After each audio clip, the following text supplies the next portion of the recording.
people say to me, "Wouldn't you like to be playing today and making all the money they're making and this and that?" I said, I wouldn't trade those years in Brooklyn for all the money you could give me. I loved every minute of it. I had some bad days. I think I even loved those. I felt at home playing with the Dodgers as I did any other team, because I didn't feel out of place because I was a black man. From the 40s to the 60s, most black people were for the Dodgers. I'm recognized because I used to pitch for the Dodgers.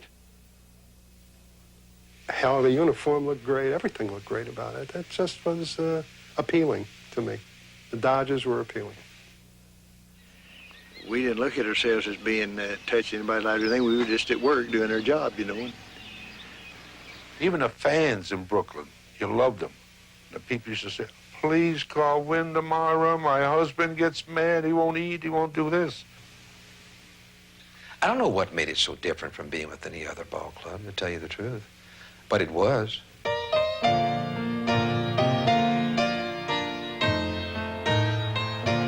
They were young men who had grown up during the Depression in cities all across America.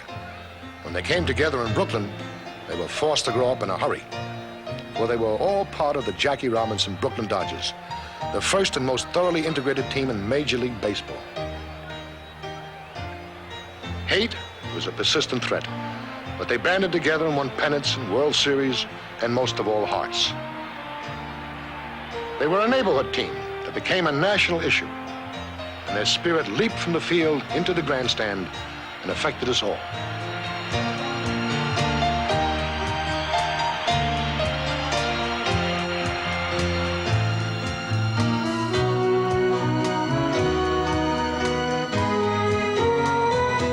You were born in 1945, and so you would have been 6 years old when Bobby Thompson hit the home run.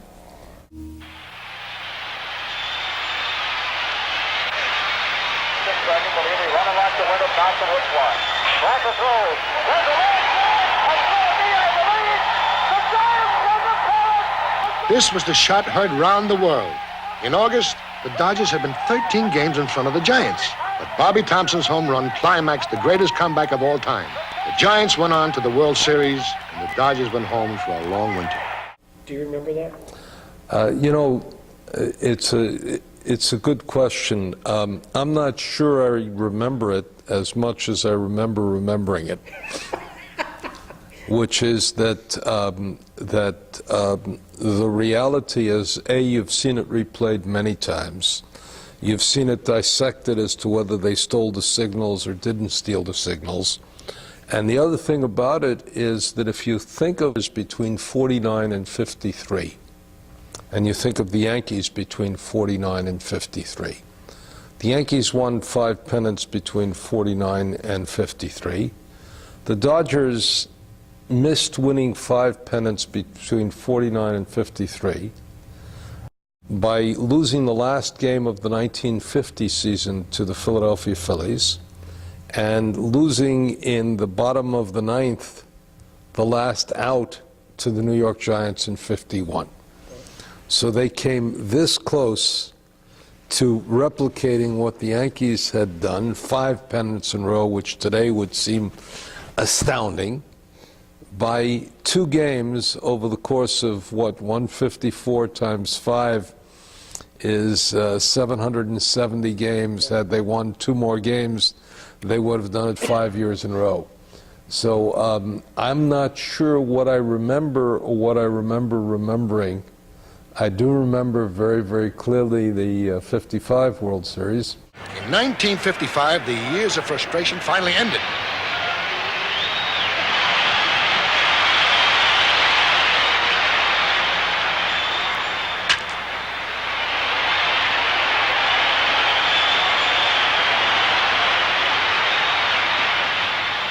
It was a glorious moment for the Dodgers and for all of Brooklyn.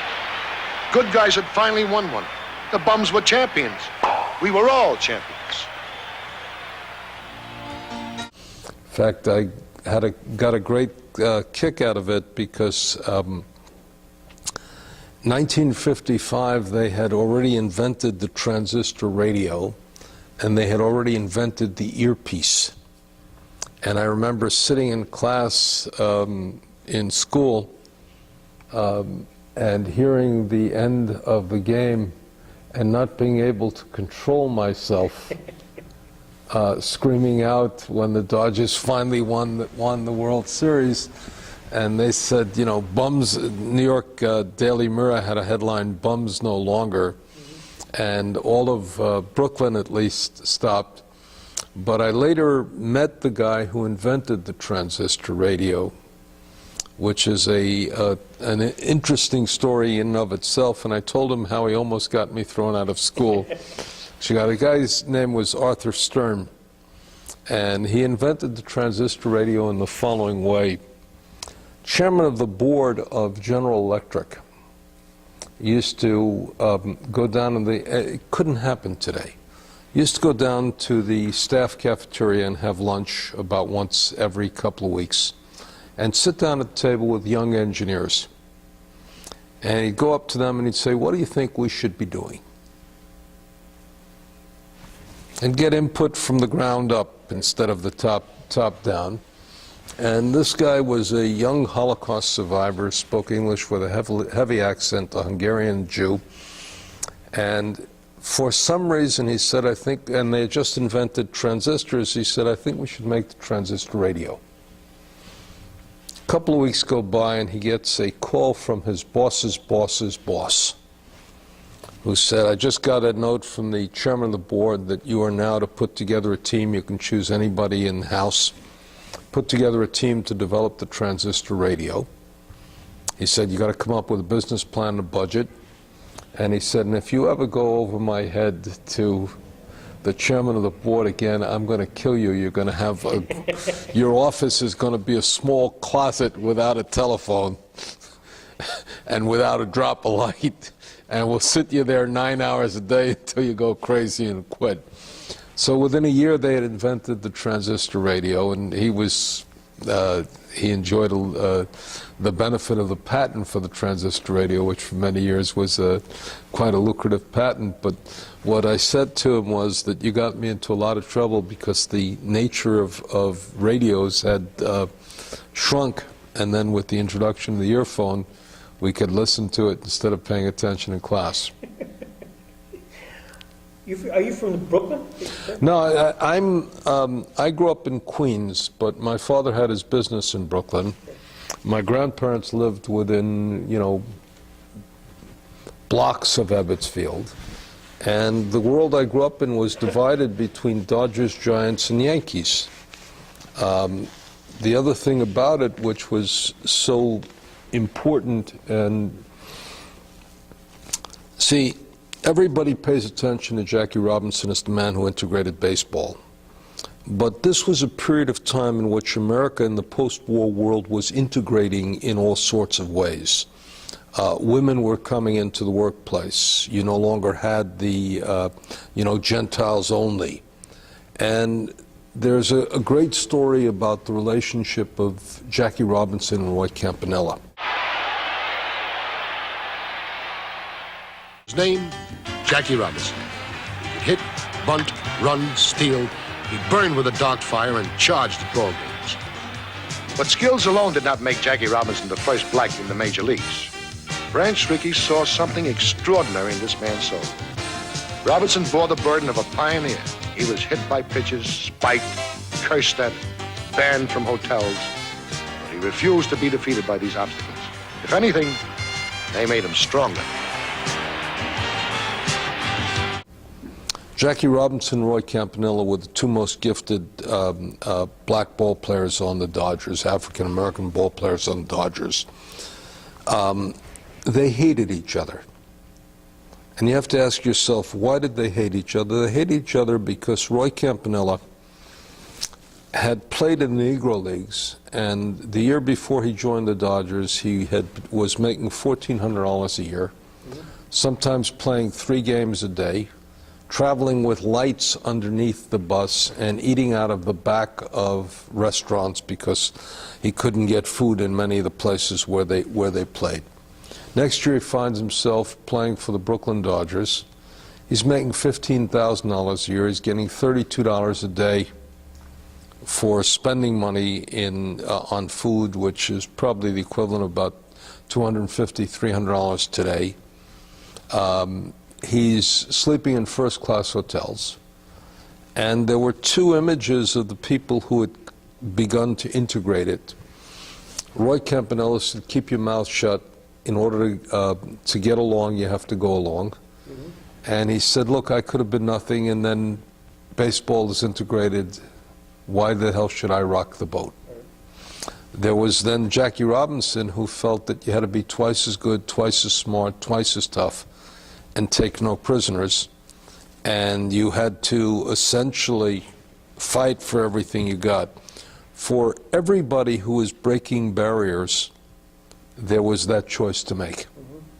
Are you Roy Campanella, who said, you know, I'm going to go along with everything and make no waves and enjoy the tremendous benefits of the opportunity that was the opportunity of post-war America?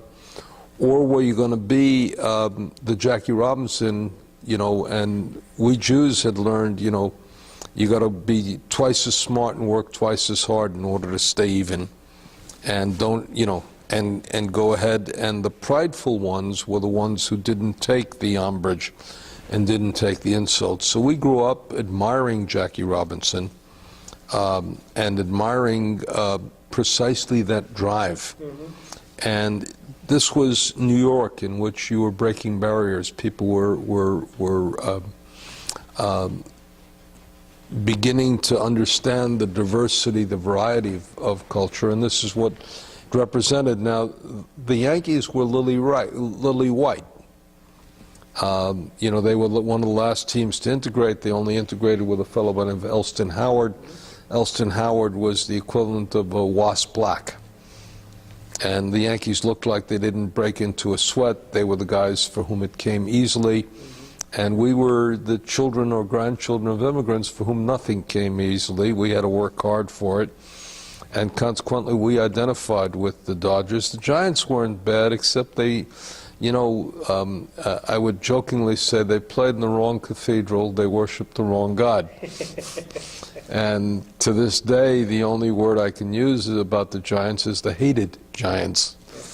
Because when the Dodgers played the Giants, it was like, you know, warfare. And the question in New York was, where were you from? So if you were from Brooklyn and certain sections of Queens, you rooted for the Dodgers.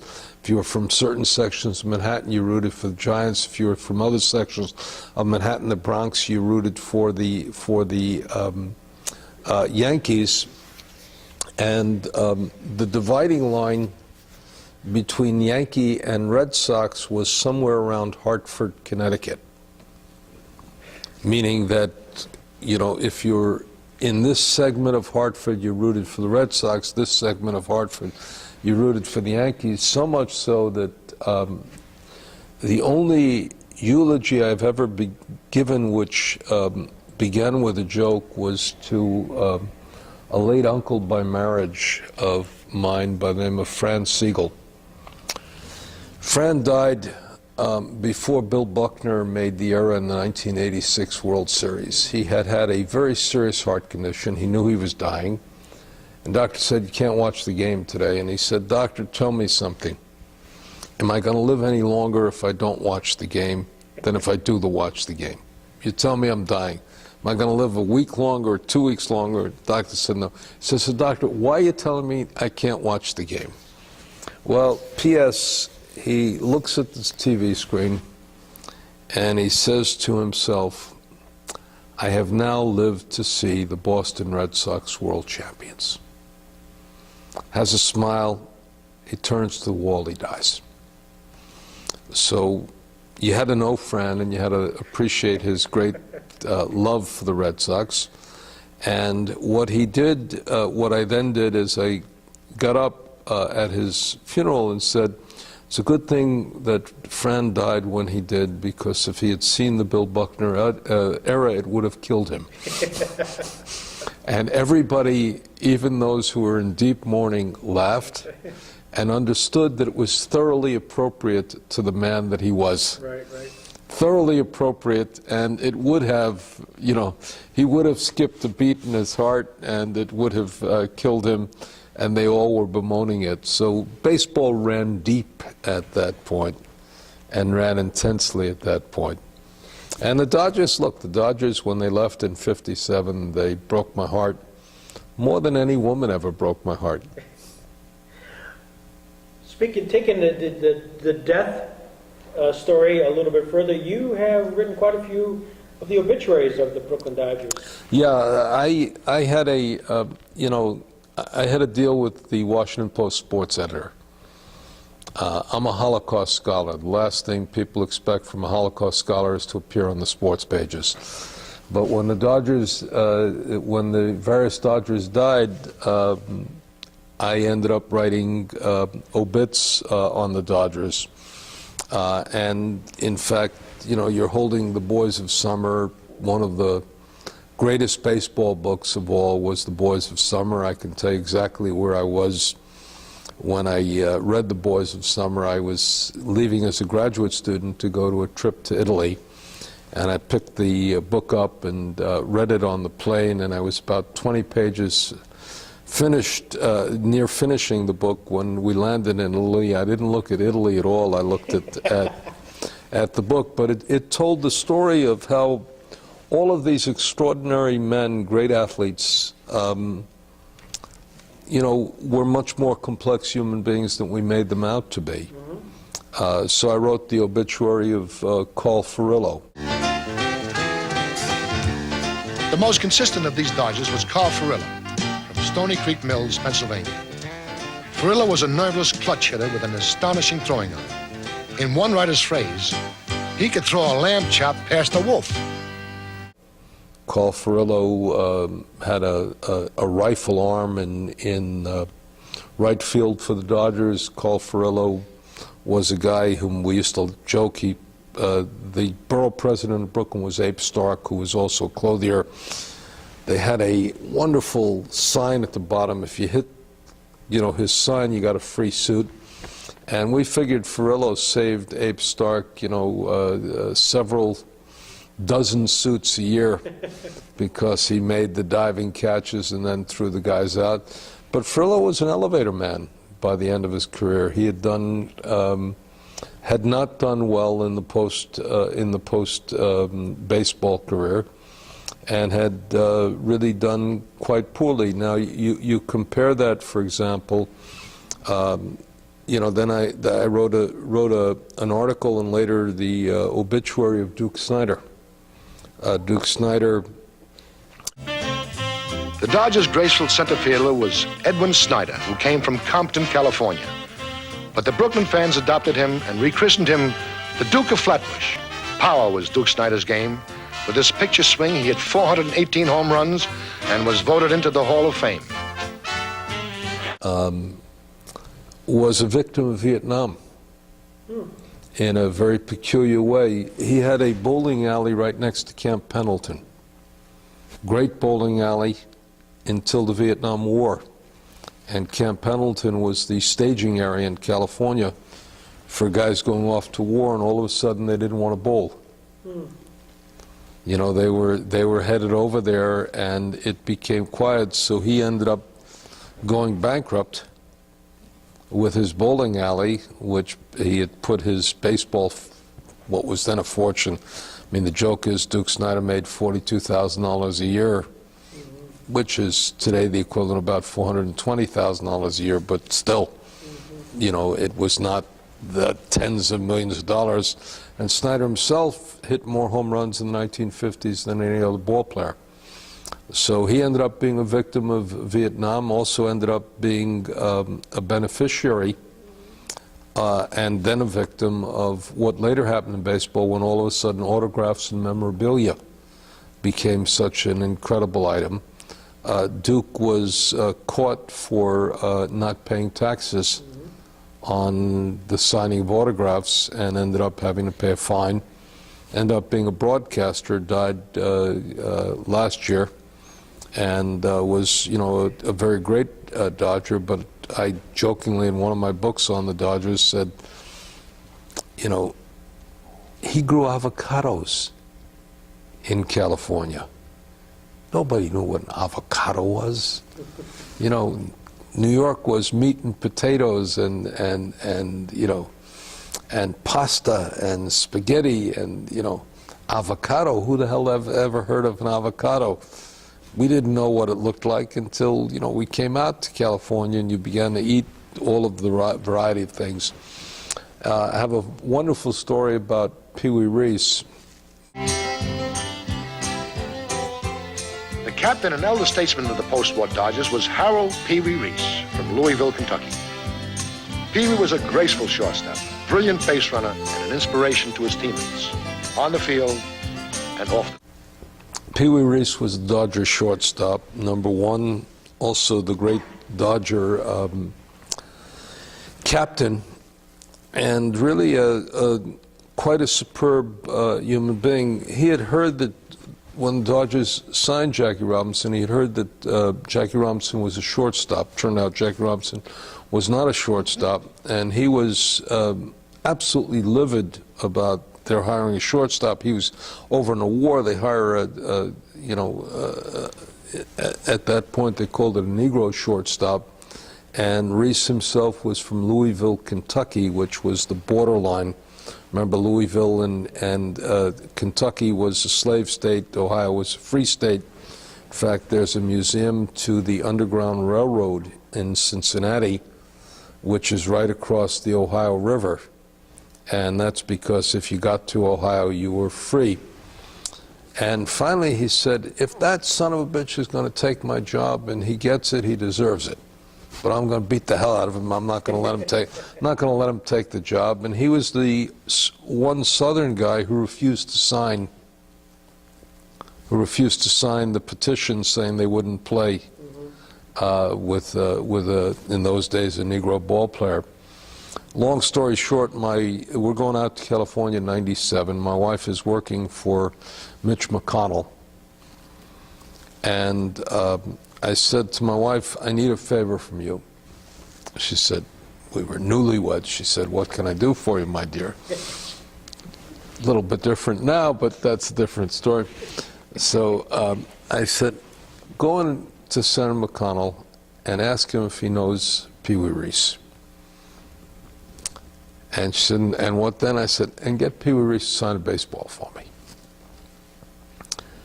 So we go to, she goes in the center, she announces her resignation from her staff, going out to California.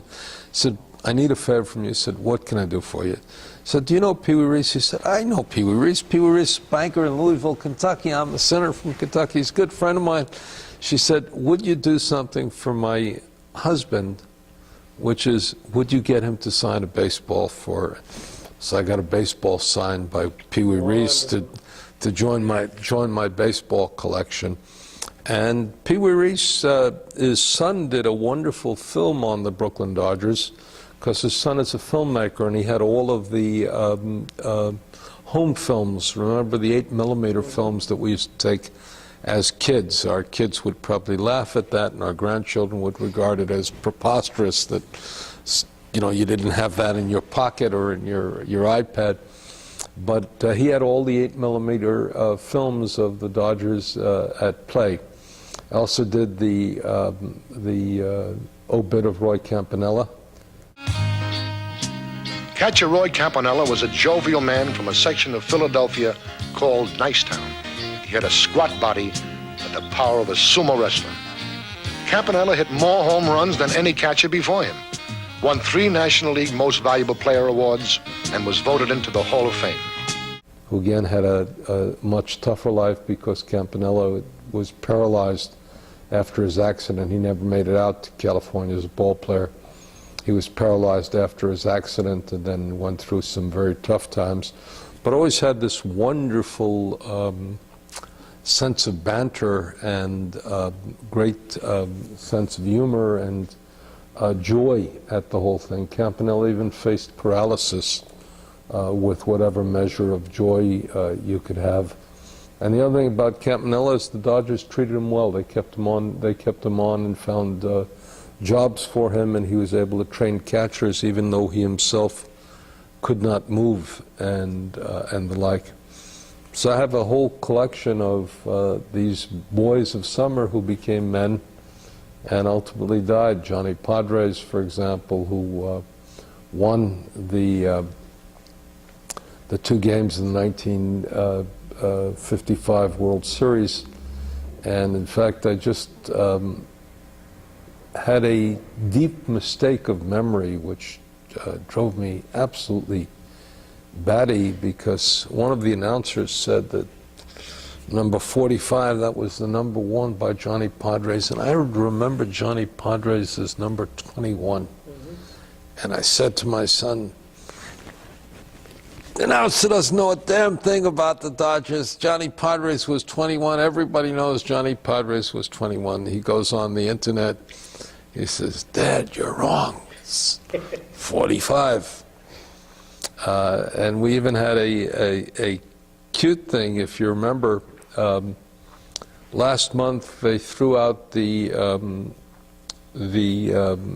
threw out of the ball game one of the public address announcers for playing 3 blind mice. Now, the Dodgers always used to play 3 blind mice when the umpires took the field. The Brooklyn Dodgers always played 3 blind mice when the umpires took the field, and that was regarded as part of the banter of the game. And we laughed about that. Ironically, one of the pictures in Boys of Summer is a picture of Jackie Robinson sliding safe into home plate. And the batter who's watching the whole thing, left-handed batter, number 45, Johnny Padres. Johnny Padres. Yeah.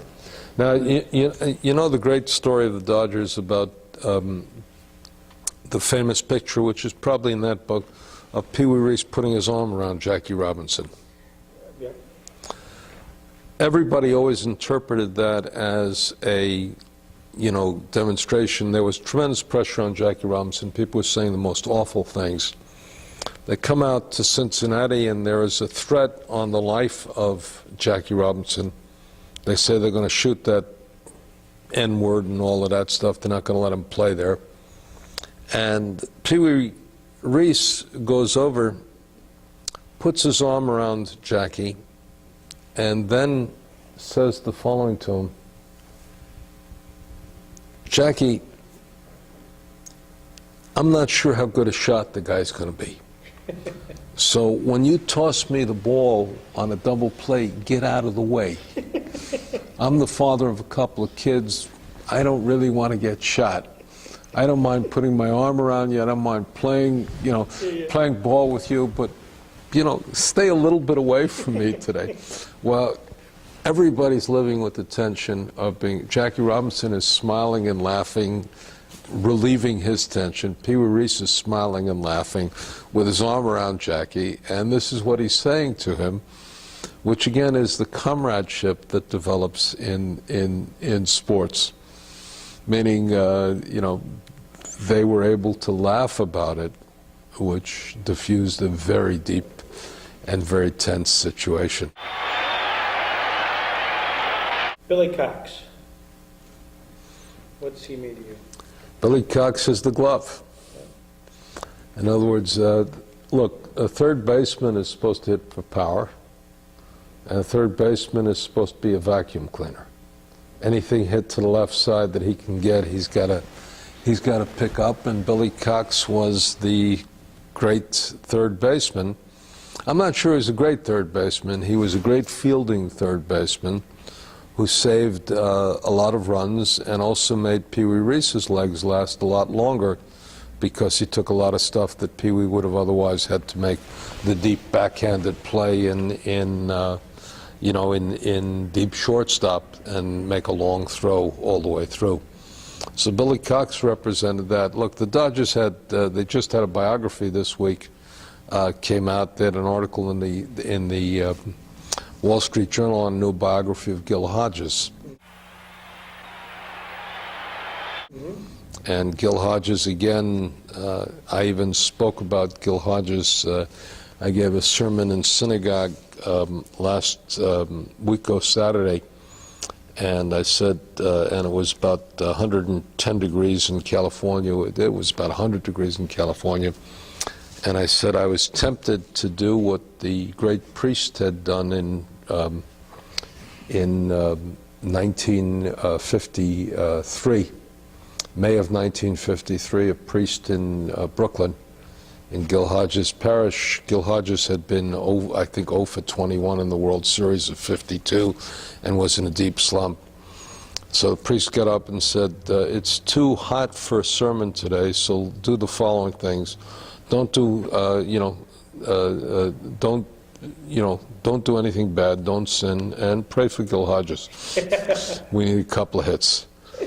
So I did that as the entree, but I said, sadly, not to disappoint you, we're in an air-conditioned synagogue, so we might as well hear a little bit of a sermon. Did you ever meet Hodges? Never met Hodges, but I met his wife. I never met Hodges, I met his wife. His wife still lives on Bedford Avenue in Brooklyn. And Hodges really became Brooklyn. And what happened is that I'm working with a guy on a museum project who is a neighbor of Joan Hodges. And he one day sent me an email from Yankee Stadium. So I wrote him a nasty note back. I said, how can a guy who lives on Bedford Avenue in Brooklyn, by the way, he's a very wealthy man. He lives in the one glorious block in Brooklyn before Brooklyn, gentrified. So I said, how can a guy who lives on Bedford Avenue, and Bedford Avenue is where Ebbets Field was, how can he root for the Yankees? So he said, well, Joan Hodges is my neighbor. So I said, okay, next time I come to visit you, I want to meet Joan Hodges. What fun. Does she still carrying the torch for his possible induction into the Hall of Fame? Yeah, Gil Hodges, the question becomes, what does it take for the Hall of Fame? Gil Hodges had integrity. He had a vast amount of strength, hit 312 home runs. Also, look what he did. He took the Mets from a joke into a winner. Mets going from a joke to a winner, that is something of the Hall of Fame, plus the notion of a man of great integrity. And Gil Hodges also had a very unique thing, especially when you think of Jackie Robinson. Gil Hodges was from Indiana, had this sense of the Midwesterner's straightness, integrity, but also the Midwesterner's reticence to express extreme emotions. So they once said in a fight, he picked up a guy and put him over there and said, you don't want to fight. And, and these also were, the ball players of that era were ball players who had also been in the military. They'd seen real killing and real dying, and therefore violence on the sports field was child's play to them in a different way than it is today. Not too long ago, sitting in that same seat was Carl Erskine. Came in for an event. And what's Oysk mean to Michael Berenbaum? Carl Erskine from Anderson, Indiana, was admired by his teammates and adored by the fans. Erskine pitched 2 no-hitters, won 20 games in 1953, and set a record by striking out 14 Yankees in 1 game of the 1953 World Series. And he was blessed with the name that best suited the unique Brooklynese tongue, Oysk. Hey, Oysk, we're with you. Oh, well, he represents the guy who struck out those many guys in the 1953 World Series. I think it was 14 guys, or he wore number 14, so it may have been 13 guys. And a very special guy. I also think of him every time you go. It's an interesting thing of American, and I'm mindful of the fact that we're here. I drive down the Belt Parkway when I'm in New York, and you come to the first exit in Brooklyn, or the second exit in Brooklyn is Erskine Street. You scratch your head and you say, who was Erskine? And what's remarkable is that in Israel, if they have a street named after somebody, on the street sign they put in small letters who that person was. Which means that if you read this, you know the history of your city, you know the history of your people, you know we don't identify people like that. So I'm scratching my head and I said, what does Erskine Street mean to my kids? Mm-hmm. You know, but Erskine was the Dodger ace, small guy, relatively speaking, but could throw a hell of a fastball. Met Don Newcomb, and in fact, Don Newcomb we had a program in 1997 when I just moved out to Los Angeles on the integration of baseball. So they invited Tom Hawkins, who was then an official with the Lakers, and Don Newcomb, who spoke about the integration of baseball, played with Jackie Robinson, was the Dodger ace on the '55 World Series winning player. Hawkins said told a great story about the integration of baseball. He said, Father Hesburgh, who was president of Notre Dame, sent one sentence. He was the first black player to play for Notre Dame. And he sent a one-sentence memo. He said, anywhere where Tom Hawkins does not feel welcome, Notre Dame feels disinvited. There will be no exceptions to this policy. And that integrated all of the Catholic Midwest. Mm-hmm. Anybody who wanted to have a Notre Dame event had to be prepared to take Tom Hawkins and people like Tom Hawkins. Mm-hmm.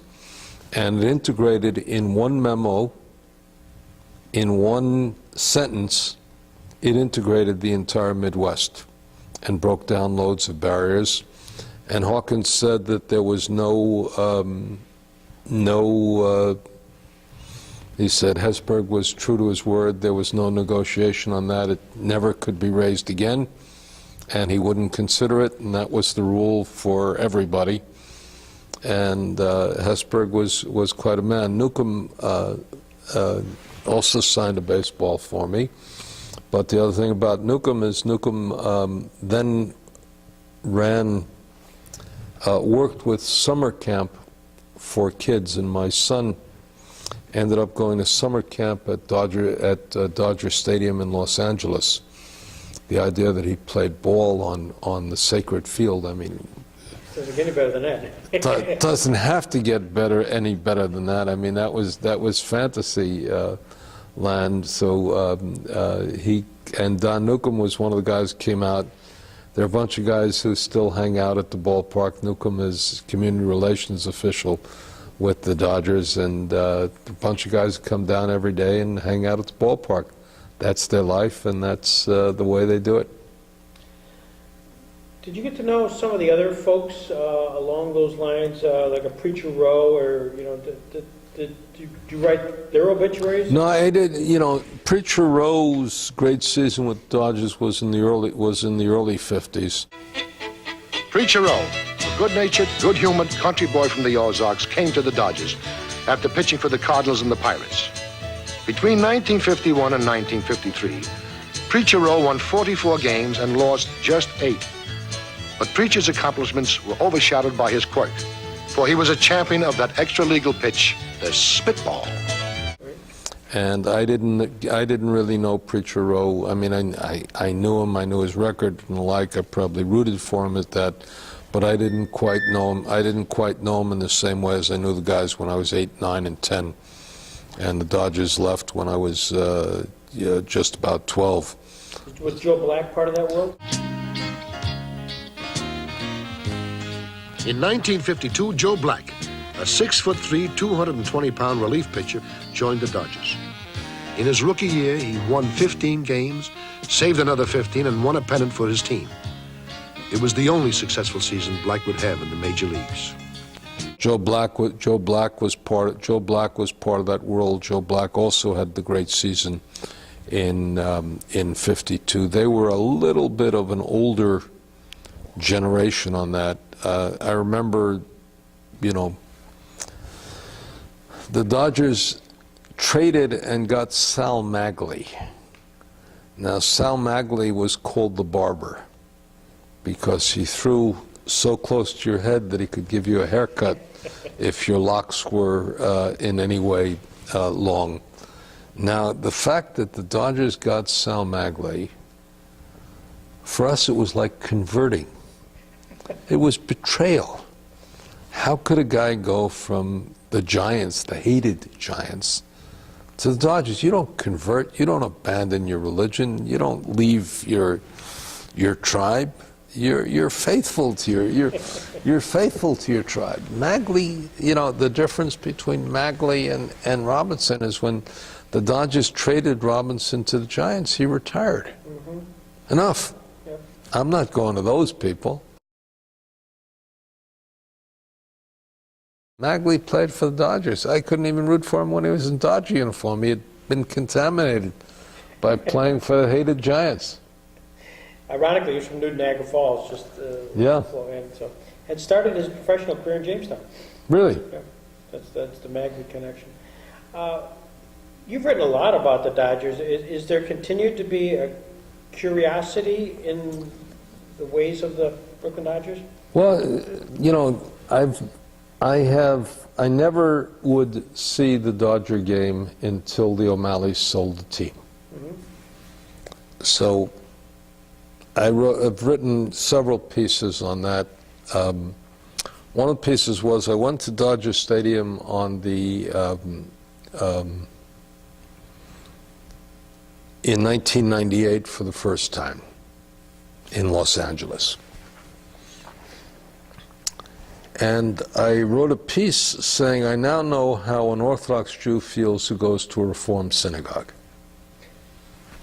Now you might ask, what does that have to do with anything else? The traditions seem familiar.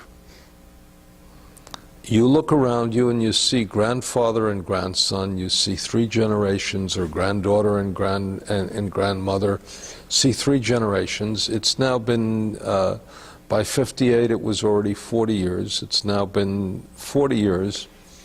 A whole generation has arisen for whom this is the authentic thing, but it's not original. It's not original, it's not authentic, it's not the first thing. Now, just published an interesting piece for, which is fun because I wrote a piece, I went to opening game this year, and I wrote a piece saying that the irony is that Los Angeles has the 2nd largest Jewish community in the country, but you can't get a kosher hot dog at Dodger Stadium. And you can get a kosher hot dog at Cleveland, you can get a kosher hot dog at Chicago White Sox at Wrigley Field, you can get it at Citi Field, you can get it at Yankee Stadium, you can get it at Red Sox, you can get it virtually anywhere else except Dodger Stadium. One of the peculiarities of that is because Dodger Stadium is built so that you can't move from level to level in the stadium. You know, you're on your level, you can't go up and you can't go down because it means you can't sneak into good seats late in the game. I mean, there's no fun in that. So I wrote an article about kosher food. I said you can even get healthy food, but what's a baseball game without peanuts, hot dogs, and a beer?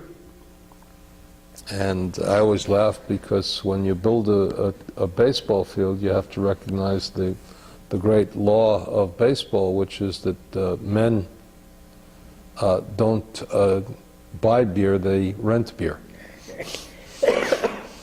And you must therefore develop the men's rooms in such a way that men can give back their beer.